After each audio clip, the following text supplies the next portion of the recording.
5 seconds.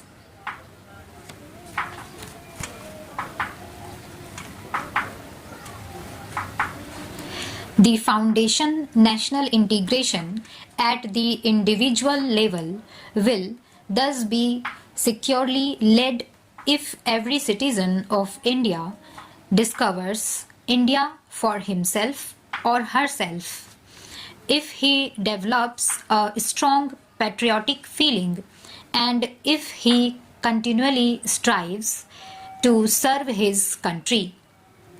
But in a nation, groups are even more important than individuals, and it is necessary to lay the foundations of national integration at the group level as well. Every individual belongs not to one group but to several groups simultaneously. For instance, he belongs to his family, which is a primary group. He also belongs to several larger groups at the same time, such as his profession, his caste or class, his place of residence, his language or religion, his country, and ultimately to the entire universe. He has also a simultaneous loyalty to all these groups. No problem arises when the loyalties of these different groups do not clash with another. But very often their interests conflict, and then a method of reconciling them has to be evolved. National integration demands two things in this context. Firstly, it expects every citizen to realize that the interest in individual or a group are not served in their exclusive pursuit at the cost of everything else. And secondly, it also expects every citizen or group to subordinate its interests to those of the nation as a whole. It is quite well known that a selfish pursuit of personal or group interests often proves to be counterproductive and socially harmful in the first instance. And in the long run, it adversely affects those very individual or group purposes which it was expected to serve. On the contrary, if the larger social objectives are pursued, they yield good results not only for the society as a whole but also for all its component individuals or groups. For instance, a ruthless competitive effort by every individual to secure food or a job for himself may not necessarily help him to get food or employment.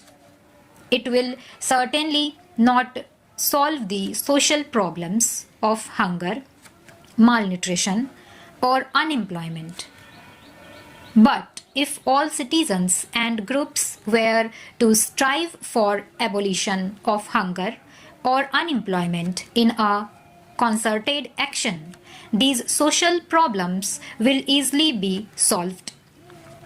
In order to promote national integration, therefore, we must educate each citizen to subordinate his personal to the imperatives of national development in all its parameters. It is unfortunate that there are several anti-social forces which prevent the development of national integration. It is the responsibility of all of us to see that they are overcome. One such important force is regionalism.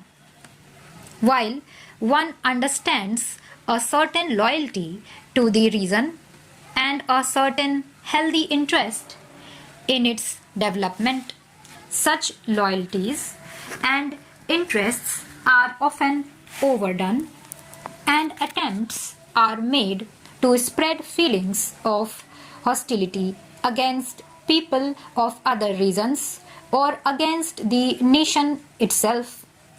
One particularly deplores the rise of several senas in different parts of the country, which often carry on virulent and violent campaigns against the people migrating from other regions.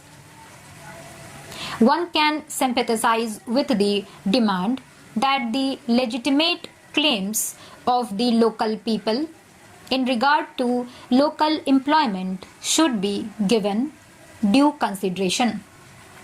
But agitations in the name of the sons of the soil can hardly solve the problem of unemployment. It can be solved only when there is rapid economic growth, not only in the region but in all parts of the country. What is even more important, such demands cannot be carried to an extreme position which negates the very right of every Indian citizen to seek employment and to settle down in any part of India. And no one can support the campaigns of hate and violence which are often let loose in the wake of even legitimate demands. Another important disruptive force is linguism. One sympathizes with the demand that the claims of every Indian language should be duly recognized in all development plans. This, in fact, is the existing policy of government, and several measures are being taken to see that all Indian languages, each of which is a national language, receive due encouragement and support. Special steps are also being devised to develop the tribal languages, and the government of India has set up in Mysore a Central Institute of Indian Languages to supplement the work that is being done in this field by universities and other agencies.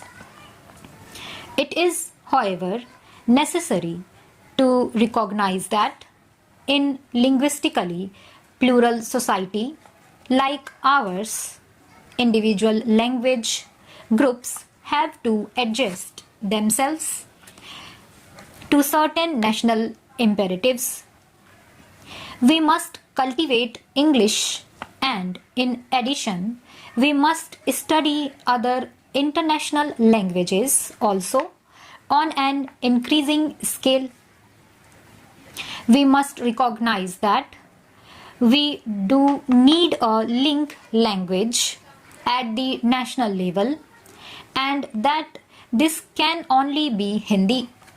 The national leadership has made it clear that the development of Hindi will not be allowed to affect the development of other Indian languages.